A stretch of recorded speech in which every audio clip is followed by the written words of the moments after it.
The New Thought movement has captivated minds for generations with its bold claims about the interplay between our thoughts and physical reality. Really? How is it that what I think can influence my health? It's all rooted in the philosophy that our mental states directly impact our well-being. The movement suggests that aligning our thoughts with positive beliefs can lead to profound changes in our lives. Exactly. This philosophy finds its origins in a medley of ancient teachings, weaving a tapestry of insight that reaches back to diverse cultures around the globe. That sounds intriguing. But how did it all come together in the 19th century? The 19th century was a fertile ground for new ideas and spirituality. Figures like Phineas Quimby reignited the connection between mind and body in profound ways. So Quimby was like a pioneer of this thought. He was indeed. But there's even more to uncover about his influences and the movement's evolution. William James, famous for his work on religious experiences, labeled New Thought as the mind cure movement. It's significant because James recognized its collective essence, despite different sects having some varied beliefs. So he didn't focus on the differences? No, he emphasized the optimistic core, the practical application of hope and positive thinking. How did it become such a significant movement? The demand for literature around New Thought exploded, reflecting its growing popularity and credibility in the society of that time. That's fascinating. Did it stem from a specific doctrine? Yes, there were several influences, including the Gospels, Transcendentalism, and even Hinduism. You begin to see how diverse and rich this movement really is. Right.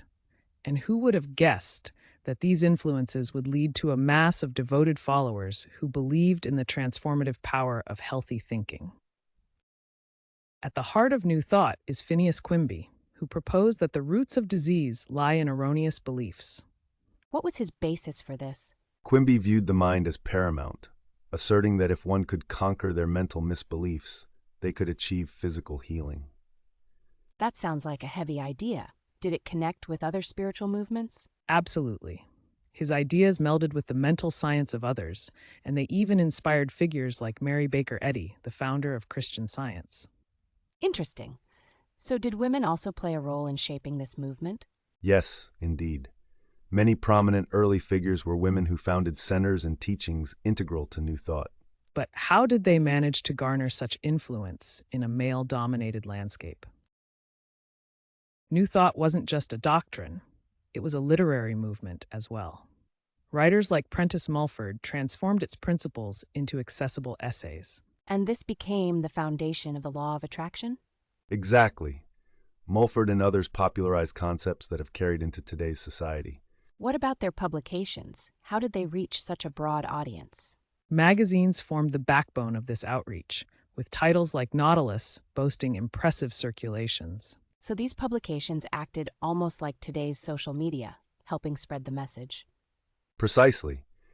It fostered a collective consciousness around these ideas, shaping a generation that believed in mental empowerment.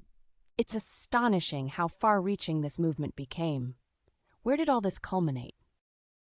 The 1915 International New Thought Alliance Conference was a pivotal moment that showcased this ideology on a grand scale. Was that a huge event? Yes, it coincided with the Panama Pacific International Exposition and attracted attention worldwide, marking New Thought's legitimacy. What happened during this event? Attendees were inspired, and the PPIE even declared a special New Thought Day. This was a big deal. That must have been a powerful affirmation of their beliefs. It was, indeed.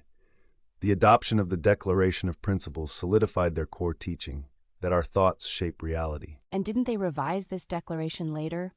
Yes, they revamped it to remove all references to Christianity, highlighting a universal connection between God and humanity. What a fascinating journey. How does this movement continue to evolve today?